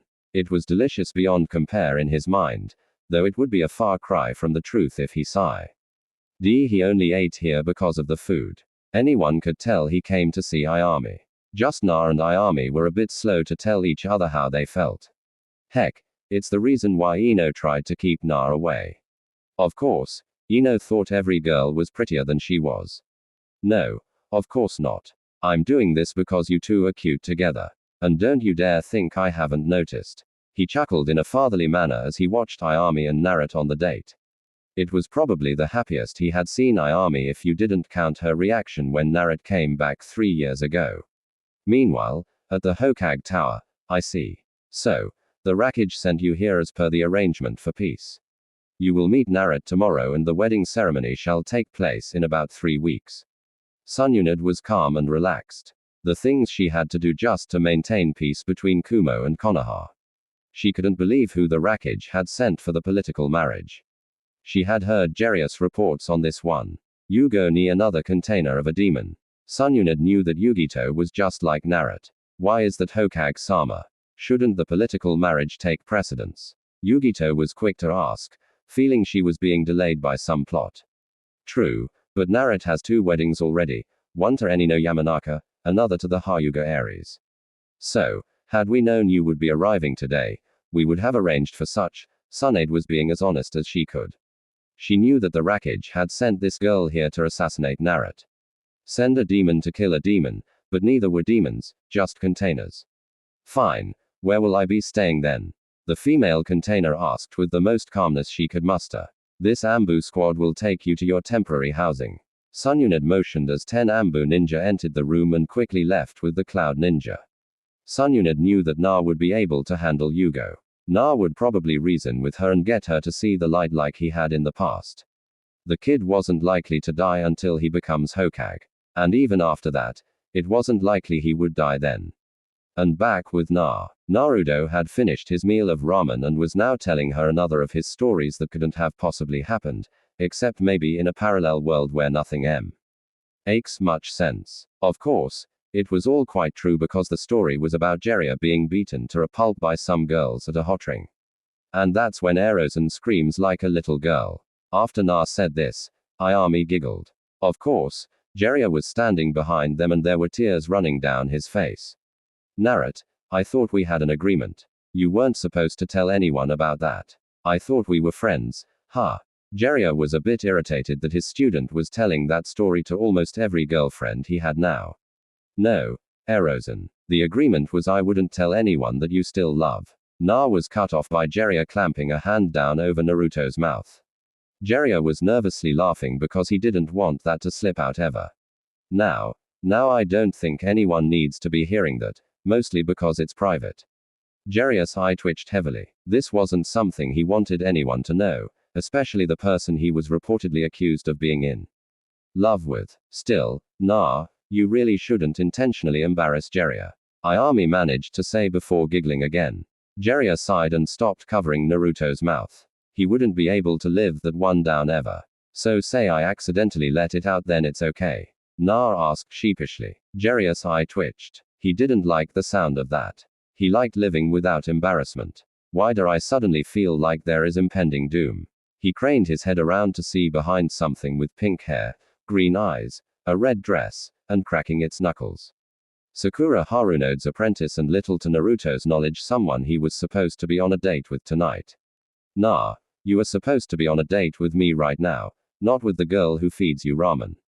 Jiraiya was supposed to inform you of that. Na was then sent to the ground with a punch to the top of the head. Ouch! Na screamed out. He then stood up and glared at Jiraiya, who was laughing in enjoyment. You're supposed to tell me stuff like this. Before Na could hit Jiraiya over the head, he was dragged away by the strongest Kunoichi in Konohagaka. There goes your fiancé, Ayami. Hope you're ready to fight for his attention. Jiraiya calmly said with the infamous smirk of Jiraiya on his face. Ayami just rolled her eyes. She didn't need to fight for Naruto. She could get his attention with ramen. She knew the secret recipe of the Ichiraku ramen. Back with Ino and the decorating committee. Ino returned and was about to go bridezilla on her reluctant decorating crew. Shikamaru, Choji, and Ka were cowering in fear of Ino. The most brutal bride-to-be was becoming more hostile. Oh man, where is Na when we need someone to take the heat off? Smack. Ino hit Shikamaru right over the head before he could complain anymore. Any more complaining and you will be charged with the task of fetching Naruto from Forehead Girl. Ino quickly threatened the three men who quickly gulped and nodded frantically. That was an impossible task, and all who were charged with the task would be brutally beaten to a pulp. Well be good, they quickly replied in unison in fear of Ino, whom they dubbed the bride from hell. And back with Na. Sakura-chan, was it really necessary to hit me over the head? Na rubbed his head, feeling a lump that was forming from the force of the punch. He didn't quite know why Sakura suddenly showed an interest in him, but he wasn't going to complain. To make a point. Never be late to our dates from now on, or else I will put chakra behind the punches. With that said, the pink-haired Kunoichi then flicked Naruto's forehead with a gentle smile. Na couldn't help but smile at her before eating some of the food Sakura had brought for them to eat. Fried chicken, strawberries, tea, and she brought some ramen just for Na. I brought foods you would like. Greasy, sweet ramen, tea, and of course me. Not hitting me. It had been this fact about Sakura that caused Naruto to end up with Ino. Simply put, Ino didn't try to knock his teeth down his throat for an honest mistake. It was easier to get results by yelling at him and forcing him to go shopping with her. Yes, as long as you conduct yourself like an adult, she calmly threatened. Na just nodded his head since he didn't quite like the idea of being hit again. Okay, then let's eat. Shortly after they had started eating, the impossible happened. Naruto was full. Never had this been recorded. He always had room for more. But he ate most of the food by himself. But the unimportance of food had given them time to talk finally. A thing they hadn't done since they were younger. Somehow in the 3 years, they simply just grew apart and Ino become more dominant in Naruto's life. Na, did you know Jiri-sama and Sununid-sama were married? Sakura looked to Na who she was latched to. Na nodded softly. He had known for a while. He was told it was a secret. Yeah, I know. Don't know why they ended up divorced, but I think it has to do with him being a pervert. Naruto chimed in quietly. He then looked to Sakura quietly as he remembered exactly why he had a crush on her when he was younger. You know, I always found your forehead to be one of your best defined features. It's what makes you you. Naruto smiled softly and kissed her on the forehead. Sakura blushed in a way that her cheeks for the moment matched her hair and then things started clicking. She realized back when they had just become a teen, it was really Na disguised as Sasaki saying those sweet things Oh her. This caused her to blush even more. Na, why is it you ended up with Ino Pig? You just quit showing interest in me one day. Why? Sakura asked calmly as she regained her composure. She never quite understood why her biggest fan just completely gave up on her. Too many mixed signals and you always hit me and Ino never did anything like that. Na didn't have any other reasons for why other than the obvious. He thought Ino was pretty and he appreciated the kindness she had shown him after he returned from training with Jiraiya. Oh. I guess I learned a lot from Sununid, but still I was a bit stupid. I let you get away. The pink-haired Kunoichi looked down slightly. Sakura jumped slightly when she felt herself being pulled into a gentle embrace. Her face turned the most interesting shade of pink, much like the flower for which she is named. You know, you have another chance. Sakura-chan. Naruto gave Sakura his most genuine smile. He just simply stared deep into her eyes. Sakura blushed again when her gaze met his. In that moment, she began to understand how Hinata felt when she was around Na. Sakura nodded and rested her head on Naruto's shoulder. She relaxed slowly and just nestled close to him. She smiled serenely. "Thank you, Naruto-kun," she quietly said as she snuggled close. She had never thought she would have gotten a second chance with Na, but thanks to this old law, she had a chance to be with Na again. "Na, if you become like Jiraiya, I will have to hurt you. No divorce for you. You will suffer if you're a pervert." Sakura somehow managed to slip in one threat. One last threat. "No problem there. You can trust me." Naruto would sooner die than be like the Aero Sennin. He had no shame whatsoever. Naruto could just see Jiraiya proudly, proclaiming that he was a super pervert. Naruto smiled and stroked Sakura's head softly as he held her close. "You don't have to worry about me being like him," he calmly reassured her with a genuine smile. And then, as the sun slowly set in the horizon, the two shared a soft and tender kiss, enjoying a moment of true happiness. As nature has it, the most perfect moments are always ruined. Just then, a huge sunset backdrop appeared out of nowhere. And the two most embarrassing ninja in Konoha stood, giving a good guy pose. Who else but Lee and Guy? They always did this for no reason. Oddly enough, the third person there was Tenten, who was growling and clenching her fists. Smack. Crack. "Can't you two be serious for a moment without it turning into a drama?" Tenten fumed for a moment. "Now stop following me and stop the speeches about springtime of youth. It's getting embarrassing, you two." Tenten huffed angrily before putting on a cheerful face. Na and Sakura just stared at this scene. Na wasn't so much shocked considering the recent events in his life that made no sense. So the sweet Tenten suddenly bashing her former teammate and former sensei over the head wasn't so shocking. Na Tenten quickly ran over, standing at a distance, her eyes sparkling lightly. Na of course became more nervous since he knew what was coming up. "I would like for you to come over to my apartment tomorrow evening for dinner."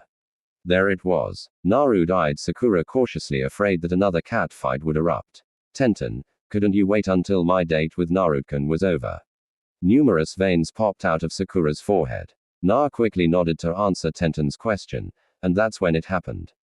The weapon mistress and the chakra mistress began to argue. "I don't see any reason why I can't." "You don't own Na," Tenten hastily replied, and Naruto's eye twitched. "Na, you are now my eternal rival. I am jealous of your luck with women. I too hope to have as much youthfulness as you." Before Lee could continue, he was struck across the head by the two arguing women. "Shut up, Lee," the two women shouted out as they momentarily stopped their arguing. Na was being pulled back and forth between the two like he were a rag doll. Na envied the unconscious Lee at this moment because he knew this argument would continue into the wee hours of the next morning. Another day, another insane situation. "Dad, did you go through this too?" Naruto managed to mutter as the two Kunoichi continued to jerk him back and forth. Na eventually got to finish his date with Sakura, but not after Tenten and Sakura's fight escalated. Na had finally managed to get home, and as he sneaked through the apartment, he carefully cracked his door open. King sure there was no one waiting for him this time. He sighed with relief when there was no one in his room. He then heard a knock at the door and sighed softly. He dragged his feet behind him as he walked to the door and opened it slightly, and his face turned pale as he saw Gar standing there. "Naruto, what's this I heard about you dating Tamari?" "Who, boy?" Gar didn't sound amused.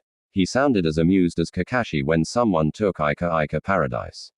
"Gar, I can explain." Naruto was tired, very tired, and Gar decided now was the time to talk as he used his sand, albeit weaker now, to push the door. "Or open, then explain." The unamused redhead walked in and sat down at the kitchen table. Na quickly sat down, keeping a safe distance from Gar. "I already know about the polygamy deal. But my problem is you." Na rubbed his temples, afraid of what Gar would say next. He knew Gar had a temper that matched to Yuya's, and that in itself was scary. "You didn't ask me to set you up." At this, Naruto's jaw hung open in shock before his face hit the table. This couldn't have been any stranger. Garo wasn't amused that Na didn't ask for help. "Na, you are going to make me the best man for the upcoming wedding, right?" Na just chuckled at this and smiled at his best friend. "Of course, I am." Gar, you're my best friend. With that, the two laughed. No one had ever really heard Gar laugh in a natural way. Only Na had ever heard this. The next day, Naruto had been free of harassment for a change, so he decided to go check out the mansion since he would be living here quite soon. He heard a rustling in the nearby tree, and he looked up to see several of his friends hiding in the tree. Shikamaru, shouldn't you be laying in the grass watching the clouds or something? Not with Ino acting so psycho. How troublesome. I pity whoever ends up teaching the children you two spawn. Hyper and bossy, the lazy bum said before muttering about how it was a drag. Na shook his head and threw a pebble at Shikamaru, knocking the bum out of the tree. What the hell, Na? The lazy Shikamaru didn't enjoy injuring his pride. I have enough on my plate today without you guys getting me dragged into decorating for my wedding. When he finished that sentence, he received glares from Shino, Choji, Shikamaru, and Ka. Get him. He should be the one stuck with Bridezilla all the time. Ha loudly shouted. Naruto's face turned pale as he saw 4 of his friends cracking their knuckles, ready to give Na a beat down. Author's note, I felt like a Benny Hill chase scene, so if you know the music, picture it being played. Na quickly spun on his heel and began to run away as the 4 angry friends.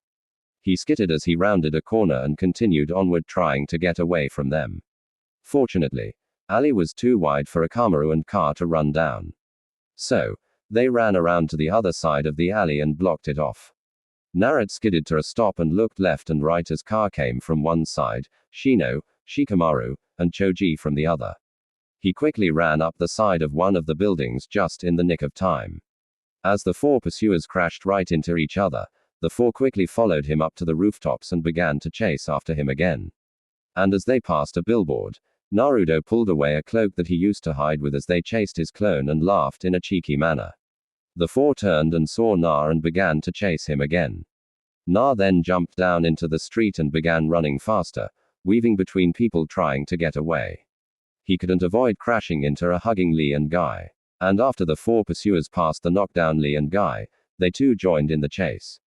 Of course, they shouted something about the flames of youth. Just then, the pursuit passed Ino, Sakura, Tamari, Tenten, and Hinata, causing them to give chase, too. The 5 women looked absolutely furious as they began to chase those that wanted to hurt Na, even Hinata. And when the Hyuga Aries is angry, watch the out. Just then, the Na they had all been chasing vanished. It turned out to be another cage bunkin, and the pursuit stopped, except for Guy and Lee, who kept running until they were standing in midair, and they looked down for a moment, then looked back. Would you believe it? The 2 said in monotone as they fell down to the river below. It would seem that Naruto was still the ultimate trickster. Meanwhile, at the Hokage Tower, okay, Bar-chan, I'm here. And with that, sent him flying into the wall with a flick to the forehead. Stop calling me that. I am not old. The god I'm Hokage said with a twitching eye. Now sit down and be good until she gets here. Naruto sat down in a chair, rubbed his forehead. Even if he could regenerate, it still hurt. It wasn't like he possessed Guy's weird thick skull. His attention turned to a young girl who had just entered the room. When he saw her hit, he began to freak out. A ninja from Kumoga. What the hell was going on? The Cloud Ninja were enemies. Or so he thought. Naruto, it's been decided that you shall marry Yugoni, the girl sitting to your right, in 3 weeks. This is simply a political marriage to ensure a ninja war doesn't happen between the 2 villages. The Goddam knew that this would be a chaotic situation. She could tell by the way the 2 were looking at each other. They didn't really trust the other. This is the fearsome Azuaki. He's no older than I am. The girl coldly and arrogantly made her point as she glared at Na. Well, excuse me. I didn't know you were expecting some stoic, possibly closet case. You have to look underneath the underneath. Na grinned at her and didn't even stop when she glared at him. Na show Yugito around the village for a while. Help her get situated in her new home. Soon had prepared to flick his forehead again if he tried to argue his way out of it. Hi, Hokage-sama. Naruto felt a chill run down his back when he was being polite to the old hag, but he didn't need another flick to the forehead. He stood up and walked to the door slowly. I'm ready whenever you are. All right, Uzumaki, but my safety is in your hands. Don't screw up, the girl coldly said as she walked out the door. Naruto quickly followed her. He didn't trust her very much. He felt like she would try to kill him while he slept. Sometime later, okay, so I showed you the clothing store, the grocery store, the training grounds, the hospital, weapons store, and now the pinnacle of the village, Ikyaku Ramen. Na was glad the tour of the village was finally over. And what are those two? The blonde Kunoichi asked as she pointed at Konoha's strong yet most embarrassing ninja in another hugfest. My advice is try to ignore them when they do stuff like that. It's painful to watch. He gave a somewhat sarcastic look as he looked away from them. Just then, Lee ran up to Yugito and went into the good guy pose. You are a vision of beauty. Will you be my girlfriend? The disturbingly energetic taijutsu expert proclaimed at this. Yu-Gi-Oh just blinked looking at the bug-eyed Jonin. He was unusual. Very, very unusual. Sorry, I'm engaged. She grabbed hold of Naruto's arm and pulled him close to her. This would be the only way to get the creepy, bug-eyed, and overly energetic ninja away from her. I see. That is why you are my eternal rival, Na. Your fires of youth burn more brightly than mine. I must try to be as youthful as you. With that, the annoying Lee ran off and began to run laps around the village. Naruto and Yugito simply watched with horror. I hope that weirdo will leave me alone now. Yugito didn't want to admit, but her skin crawled at the fact a guy with giant eyebrows was hitting on her. Maybe marrying this apparent doll named Naruto wasn't so bad. Elsewhere, this Sunday, watch as we present Bridezilla vs. Everyone. Get the podium in place. Shino stopped playing with beetles and helped set up the chairs. Sakura stopped daydreaming about Naruto and do something helpful. And you just keep on doing whatever it is you're doing. Ino was once again ordering everyone around as she continued to be in Bridezilla mode. Ino, calm down. You're starting to sound like a certain redhead. Only you're not cussing yet. A dark-haired girl calmly said as she tried to mediate some peace in the clearing-turned-wedding hall. Kin, I don't think that's such a good idea. Onino is always this bossy and Tutuya is right behind you. Now your life wasn't saved by Naruto. Just Sasuya could kill you 7 years later. Shoji quietly said before being struck over the head with a folding chair by Ino. WH are you calling bossy? Ino was on the rampage. Fortunately, Sakura snuck up and administered some sedative. This fortunately gave them a sigh of relief. When Ino sat down in a chair acted calmer. Okay, we have 2 hours before Bridezilla returns. Get the chairs set up. Get the decorations put in place and for the love of the will of fire. Get them set up according to her plan. The pink-haired Kunoichi gave out the orders. Then her attention shifted to Tenten sneaking away. Where do you think you are going? I have to get started cooking dinner for Na. Tenten then vanished, leaving a swirl of leaves. Sakura's eye twitched simply because it took every fiber of her being to not attack Tenten. Sure, the hell does she think she is? It's bad enough I have to share Naruto with Ino Pig and the most timid girl in the village. But now if I had my way Naruto would be mine and mine alone. The inner Sakura was on a rampage. Sakura was still twitching with anger. And back with Naruto and Yugo. I guess I can stomach being married to you. It would seem you aren't as moronic as I had pegged you for. The blonde girl didn't seem to hold any punches. Despite the fact he acts like an idiot, he seems to be very warm. Something I never felt in Kumogak. No, I have to keep focused on the mission. The Rackage wants Konohazuaki dead. Her thoughts were troubled and conflicted. She would have to kill Na, but she didn't see why.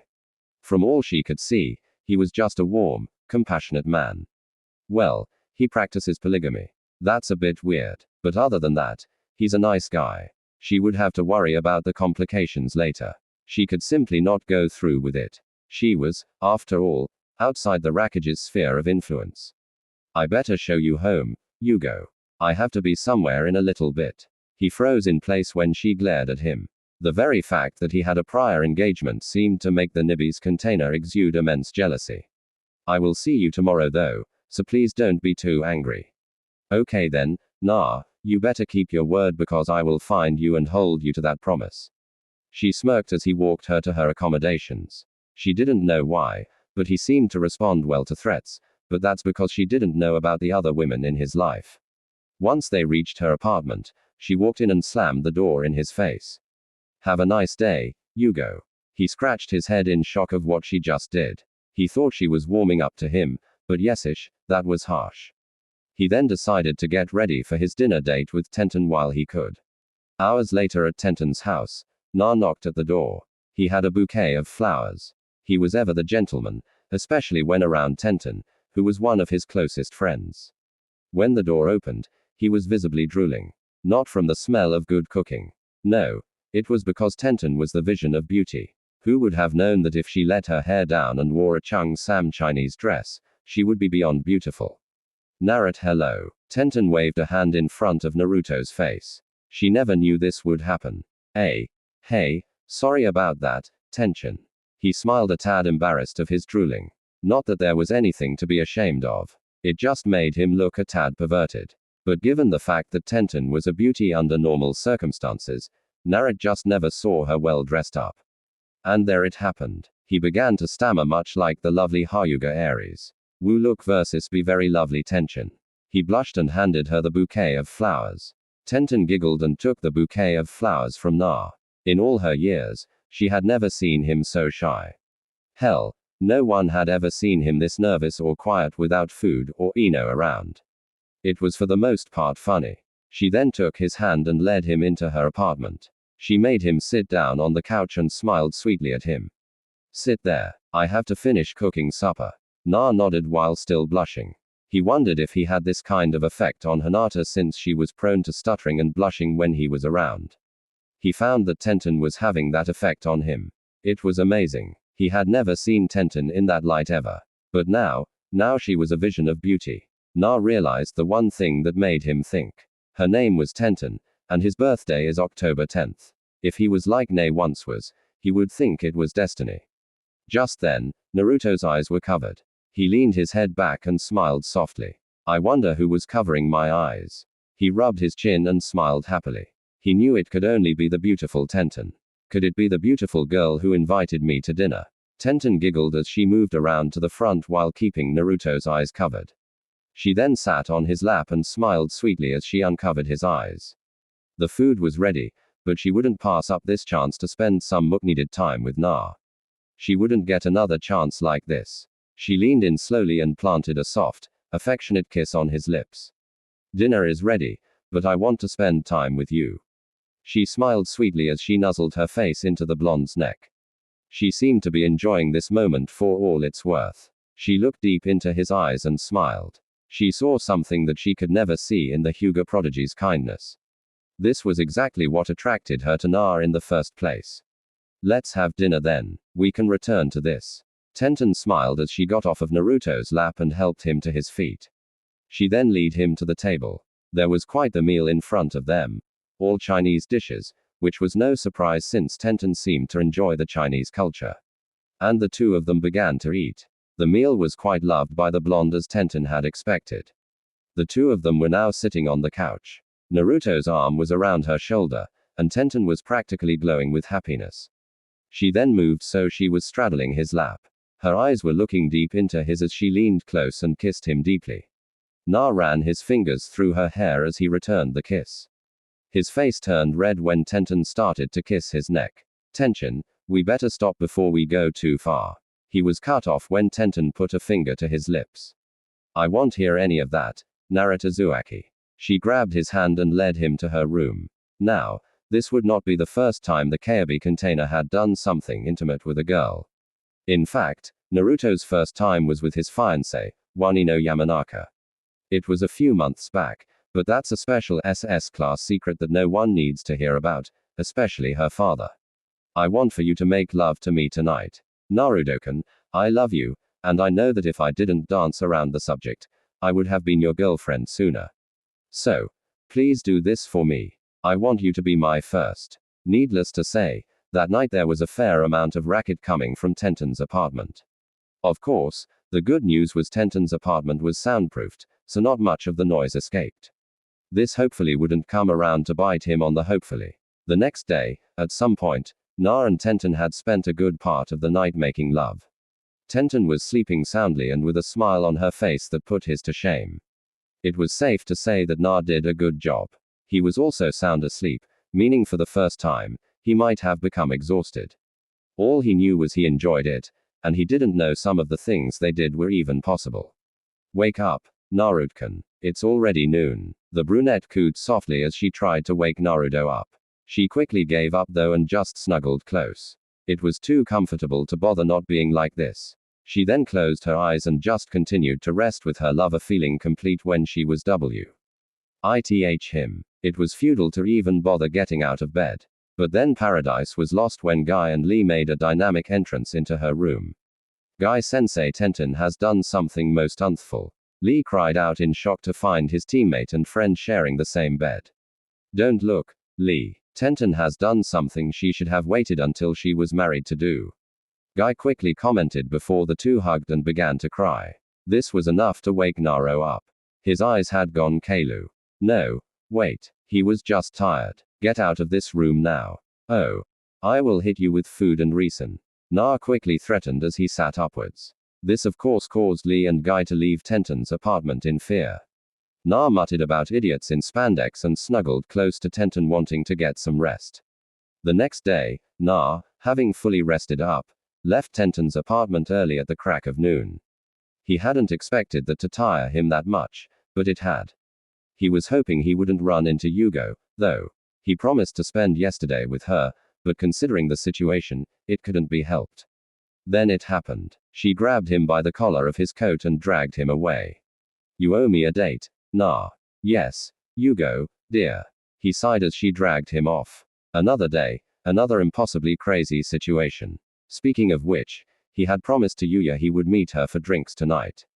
He better get something for the hangover then. This place looks good, she pointed to the sign, and Na saw it was the sushi restaurant, not exactly his cup of tea. But if it would make her chill out, then so be it. Once in the restaurant, Narad looked at the menu for a while and just decided to go with whatever looked best. I saw the freaks running out of your girlfriend's house, screaming about unearthful things, so I knew you were there. I could have dragged you there, but the container of the Necroda blushed deep red. She simply didn't feel ready to see him. But if you stand me up ever again, I will hurt you. You promised to take me to dinner yesterday after all. Hi, I know Utica, but I was really tired. I won't stand you up ever again. He was simply afraid that she would hurt him next time he did it. Wait, did I just call her Yugito-kun? I hardly know her. He saw her face become a deeper shade of red. He then blushed softly. He wondered what it was about her that reminded him of a cat. There was the fact she had slanted eyes and a love of fish. You sure like sushi Yu-Gi-Oh-chan like you have room to talk Naruto-kun. I heard you inhale ramen like it's going out of style. She quipped with a smirk. Then she realized she called him Naruto-kun. She had no clue why, but she was finding herself growing fond of this boy who looked like he was a fox. What she didn't know was she had more in common with him than that. Sometime later, after she had tried every kind of sushi, thank you for a wonderful day, Naruto-kun. She then kissed him on the cheek and walked off. Na just stood there staring in disbelief of what had just happened. The girl he just met had started to warm up to him. He checked his watch then and saw it was time to get to the bar for drinks with Tuya, and he simply groaned some. He wondered how the redhead acted when she was drunk. Maybe he would be lucky and she would be a happy drunk. It after all did wonders for Tsunade. She seemed a lot friendlier when she was drunk. Slong as you don't call her bar-chan. At the bar, nah, about time you got here, numbum nuts.